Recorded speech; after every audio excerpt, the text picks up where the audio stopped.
कथा कहती है जीवन में अगर किसी के सताने से भी आप कथा में आ जाएं, भगवान के चरणों में पहुंच जाएं, भगवान के शरण में आ जाएं, तो उस व्यक्ति को भी बारंबार धन्यवाद दीजिए, महाराज आपने मुझे घर से नहीं निकाला होता तो आज रघुनाथ जी ने अपनाया नहीं होता। बहाना किसी का भी हो, चाहे जैसे पहुंचे, सिर्फ और सिर्फ यही होना चाहिए, पहुंच तो गए। उस व्यक्ति को धन्यवाद करिए, क्योंकि कहा गया धन्यासे कृतनः पिबन्ति सततम श्री राम नामामृतम। वो व्यक्ति धन्य है, वो जीव धन्य है, उस व्यक्ति को बारंबार धन्यवाद दीजिए। और हम भी इस व्यासपीठ से बैठ करके अपनी पूरी आयोजन समिति को, आदरणीय मुख्यमंत्री जी को, आदरणीय भूपेंद्र भैया को, सबको मैं बारंबार धन्यवाद देना चाहती हूँ कि जिन्होंने मुझे ये कथा गाने का अवसर दिया। आप धन्यवाद के पात्र हैं, और जिसके माध्यम से इतने सारे लोग यहाँ बैठ करके कथा श्रवण करने लगे, कथा में जुड़ गए, वाकई में आप धन्यवाद के पात्र हैं। एक बार जोरदार तालियां होनी चाहिए।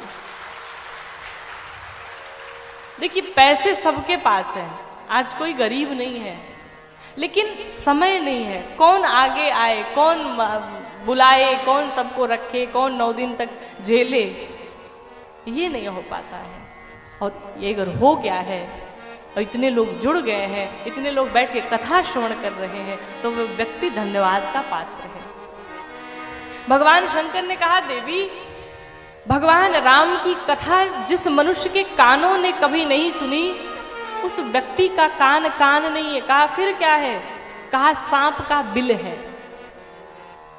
जिसने कभी भजन नहीं सुना, कभी कथा नहीं सुनी, उसका कान कान नहीं, सांप का बिल है। और कहा, देवी जिस मनुष्य का सिर अपने गुरुदेव के चरणों में नहीं झुका, अपने श्रेष्ठ के चरणों में नहीं झुका, उस व्यक्ति का, उस मनुष्य का सिर नहीं, कड़वी लौका के समान है। जिस मनुष्य के नेत्रों ने कभी भगवान का दर्शन नहीं किया, कभी तीर्थ चल करके नहीं गया, उस व्यक्ति के नेत्र नहीं, क्या है? मोर के पंख पर बने नकली आंख के समान है, कोई मतलब नहीं उसका।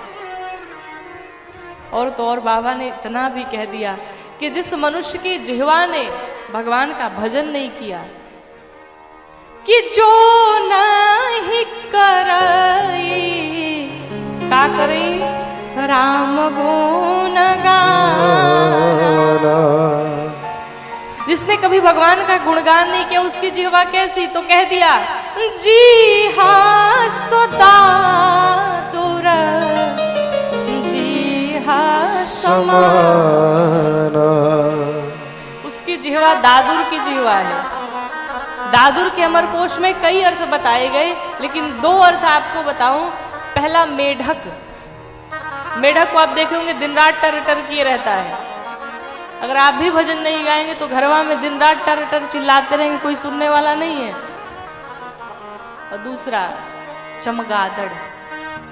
चमगादड़ को आप देखेंगे उल्टा लटका रहता है। क्यों? क्योंकि वो जिस मुख से भोजन करता है, उसी मुख से क्षय भी करता है, अर्थात मलमूत्र का त्याग भी उसी मुख से करता है। अब आप विचार कर लीजिए कि आपकी जिह्वा चमगादड़ वाली है कि मनुष्य वाली है। आपको पता है, हम भी कथा में तीसरे दिन का इंतजार करते रहते हैं, यही बताने के लिए कि भाई हमने बता दिया कि अब जो भजन गाएगा उसकी मनुष्य वाली, जो नहीं गाएगा चमगादड़ वाली। अब आप अपना डिसाइड कर लो कि कौन सी वाली है, कहना ना पड़े। बाबा ने कहा, देवी भगवान की कथाएं अनंत हैं। आपने सारे प्रश्न किए, मुझे बड़ा आनंद आया, लेकिन आपने एक जो प्रश्न किया, कहा सगुण और निर्गुण दोनों अलग अलग हैं या एक ही है? तो बाबा ने कहा कि सगुण है अगुण नहीं, नहीं कछु भेदा। कोई भेद नहीं दोनों में। गावहि मुनि पुराण बुध वेदा। कोई भेद नहीं है सगुण और निर्गुण में। कैसे? सरल उदाहरण लीजिए। जल है, पानी, आप उसे किसी भी कटोरे में ले, गिलास में ले, क्या जल का कोई आकार होता है? वो क्या है? निराकार है। कटोरे में रखे उसके आकार का, गिलास में रखे उसके आकार का, जिस पात्र में रखेंगे उस आकार का बनेगा। लेकिन अगर उसी जल को हम बर्फ में रख दे, फिर आकार मिलेगा उसे, ठोस बन जाएगा। तत्व एक ही है, जल भी है, बर्फ भी है, भाप भी है, तत्व एक ही है, लेकिन उसके स्वरूप अलग अलग हैं।